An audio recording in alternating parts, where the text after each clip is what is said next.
Sampai segitunya tidak ingin melihat timnas Indonesia lolos ke final.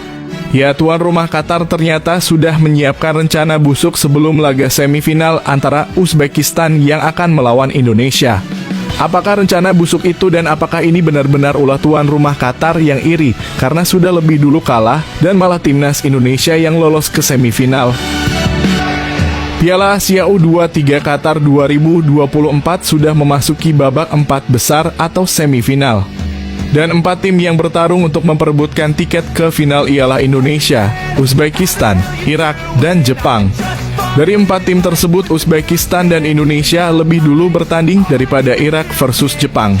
Akan tetapi dalam laga Indonesia versus Uzbekistan terdapat kejanggalan yang dimana banyak yang beranggapan kembali dibuat-buat untuk sengaja membuat Indonesia agar tak lolos ke final. Kejanggalan tersebut ialah ditunjuknya 2 wasit kontroversial untuk menjadi pengadil lapangan antara Indonesia versus Uzbekistan U23. Kedua wasit yang ditunjuk tersebut sama-sama pernah merugikan timnas Indonesia. Dan 2 wasit kontroversial tersebut ialah Shen Yinhao yang menjadi wasit utama, serta Sivakorn Puudom yang menjadi wasit VAR. Ditunjuknya 2 wasit tersebut jelas menimbulkan kekhawatiran serta kontroversi. Pasalnya 2 wasit yang berasal dari Cina dan Thailand itu sama-sama pernah merugikan Indonesia dengan keputusan-keputusan kontroversialnya. Nama wasit Shen Yinhao masih terngiang-ngiang diingatan seiring mempunyai rekam jejak buruk ketika merugikan timnas merah putih lalu. Sedikit flashback ke SEA Games 2023 Kamboja lalu, Shen Yinhao kala itu menjadi wasit yang memimpin laga timnas Indonesia U22 yang menghadapi tuan rumah Kamboja pada 5 Mei 2023 silam. Dalam laga tersebut, timnas U22 berhasil menang dengan skor 2-1, namun Shen Yinhao memiliki sejumlah keputusan yang meragukan selama pertandingan di Stadion Kamboja itu. Yinhao memberikan hadiah penalti kepada Kamboja ketika dia menganggap bek timnas Indonesia, Muhammad Ferrari, melakukan pelanggaran terhadap pemain Kamboja. Padahal jika dilihat melalui tayangan ulang, pelanggaran yang dilakukan Ferrari itu terjadi di luar kotak penalti. Cuma saja sang pemain Kamboja jatuh di kotak penalti Indonesia. Namun beruntungnya kiper timnas U22 saat itu, Adi Satrio, tampil mengesankan untuk menggagalkan penalti dari Algojo timnas Kamboja. Wasit berdarah Cina itu berada di bawah naungan Federasi Sepak Bola Cina dan meraih lisensi FIFA sejak 2018 lalu. Dilansir dari Transfermarkt, Shen Yinhao tercatat sudah 7 kali memimpin laga internasional. Terakhir kali dirinya menjadi wasit pada babak penyisihan grup C Piala Asia U23 antara Arab Saudi kontra Thailand. Sementara itu yang tak kalah mengkhawatirkan ialah wasit asal Thailand, Sivakorn Puudom, yang untuk kesekian kalinya ditunjuk sebagai wasit VAR di laga timnas Indonesia. Ya, nama Sivakorn Puudom bukanlah sosok yang asing, terutama bagi para pendukung timnas Indonesia U23.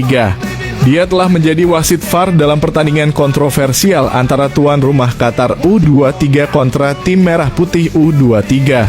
Pada laga yang terindikasi curang tersebut, kepemimpinannya dinilai sangat amat merugikan tim Garuda dengan memberikan kartu kuning kedua untuk gelandang naturalisasi Indonesia, Ivar Jenner. Bukan hanya itu, Sivakorn Puudom juga menuai kontroversi saat memimpin pertandingan antara timnas Yordania U23 versus timnas Qatar. Dia menjadi sorotan karena mengesahkan gol kemenangan Qatar U23 yang diprotes oleh pemain Yordania karena diduga terjadi pelanggaran sebelum gol tersebut tercipta. Meskipun penuh kontroversial, namun wasit VAR asal Thailand itu adalah seorang wasit FIFA yang telah memiliki lisensi sejak tahun 2013.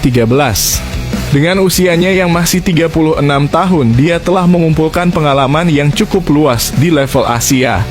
Dia sudah memimpin 11 pertandingan Liga Champions Asia, 16 kali Piala AFC, 9 kali kualifikasi Piala Dunia, sekali Piala Asia 2023, 3 kali Liga Cina, dan 169 kali Liga Thailand.